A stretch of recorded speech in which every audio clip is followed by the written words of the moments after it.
Salamualaikum guys, this is Ahmed Mauer, aka Mr. Middlepath. Bismillah ar-Rahman ar-Rahim. This is a dense topic, but I'm gonna do my best to give it to you guys in one go. Inshallah, less than 8 minutes. We'll time it right now. So, I want to tell you guys about the mentality of how to go about leaving behind your addiction. And before I get into that, I'm going to tell you guys a story of when I was working in the psychiatric hospital in Egypt.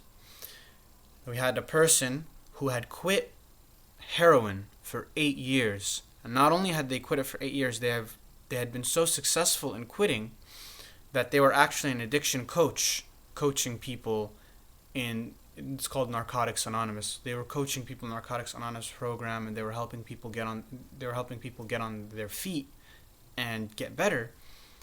And after 8 years of this, they themselves relapsed.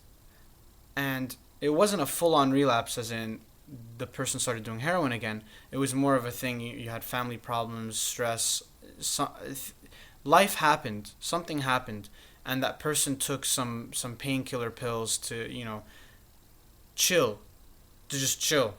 And relax and get away from it all. And when they realized, oh man, I made it. Maybe I didn't inject anything, but I took some pills. That's a definite sign. The person was self-aware enough to say, okay, this is a definite sign that I need help. And they checked themselves into the hospital.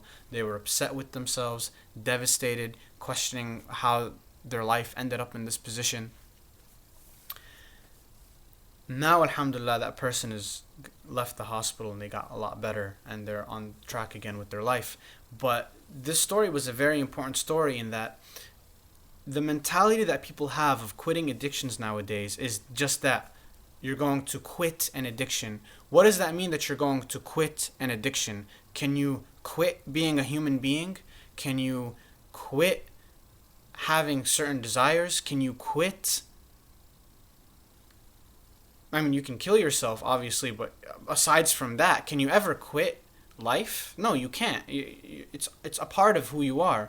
So the idea that I'm going to do these things, and if I'm clean or sober for a month, that means that I quit. Or if I quit for a year, that means that I'm good for life, is an incorrect notion. Because you just like the person who has never done any drugs is liable to do them, the person who has left behind drugs is also liable to relapse. I mean, the possibility never becomes zero. When can we ever look into the future and say this person will never do it again? And this is not, I don't mean this to be hopeless or to be negative. I only mean this to give you guys sober advice, to put it in your head, guys and girls, to put it in your head that there's a certain way, a mentality that you have, and if you have this mentality, it becomes much easier. And if you don't have this mentality, you're going to keep failing and not realize why. I quit for 3 months and I failed again. Whatever it was, nowadays it's like you have the most random addictions. Aside from the normal ones like marijuana and alcohol, there's pornography addiction. Now there's video game addiction. People on their cell phones for too long. Cigarettes is an old one. We all know about that. But there's so many traditional things people get addicted to, and new stuff that people are getting addicted to, and everything has just become more difficult because it's all around you. And the idea that, okay, I'm going to put my life in this type of way, 1, 2, 3, 4, and I'm done, I'm set, is not the correct mentality. Now, I asked another ex-addict coach, and I said, how long has it been since you quit? And he said, and I realized that was a horrible question after I asked it, but that person said, it doesn't matter, right? The timing doesn't matter. What matters is that you're implementing these things in your life, and if you keep on implementing it, it could be a day, it could be 2 days, you quit. If it could be a year, you quit. It doesn't matter what the timing is, because since anyone is liable to fail at any given moment, you always have to be aware. So what matters is consistently implementing whatever method that you're implementing to quit. And there is a scientific method to this. There is a right way to do things and a wrong way to do things.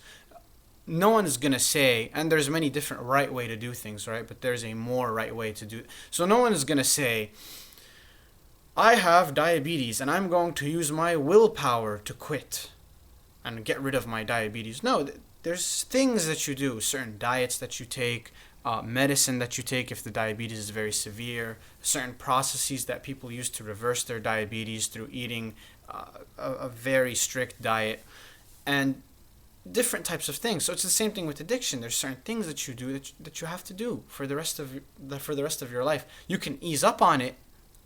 You can ease up on it later on, but you can never make that method completely go away.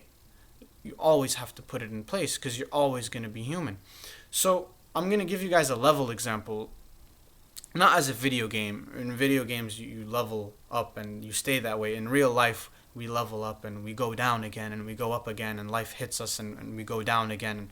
Then we come across some new knowledge or some new life experience which shoots us up a few levels at a time instead of really slowly. You just shoot up all at once. And so life is like that. So let's say someone is at level 6, right? And at level 6 they are, let's make a relevant example, smoking weed, and they're trying to quit. So when they get up to level 8, they're able to quit.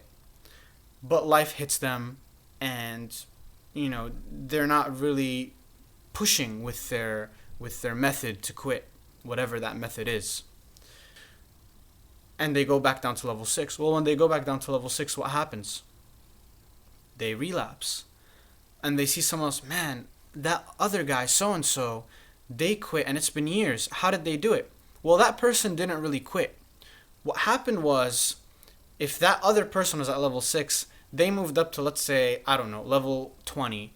And when life hits them really hard and they go back down in levels, they go down to level 15.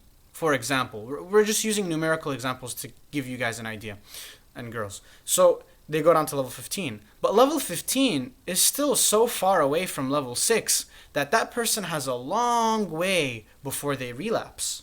So they can still recover. They can still, oh man, what did I do? I need to reassess what's going on because I feel myself slipping. And they can feel themselves slipping and recover before they go back to the level where they end up relapsing again.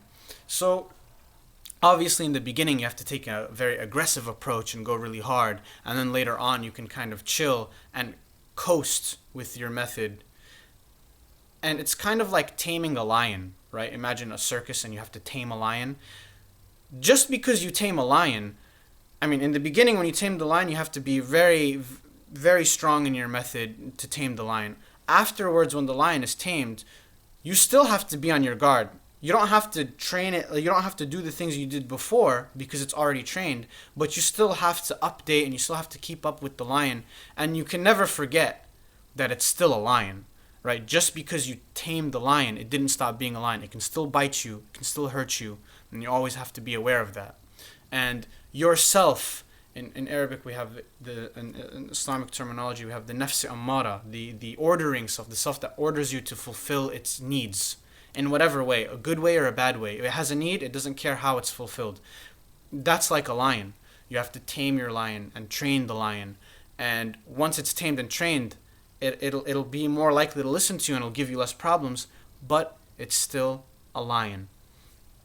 Keep that in mind, guys, and don't think to yourselves, I quit. Rather think to yourselves that, alhamdulillah, by the mercy of Allah, I have moved on past this, and I need to be aware of that, be cognizant of that, and not be arrogant about it, and to continue doing the things that helped me leave that behind in the first place. Bi-idhnillah ta'ala. So guys, alhamdulillah, that was the video. Any questions, please leave it in the comments below. Salamualaykum, guys.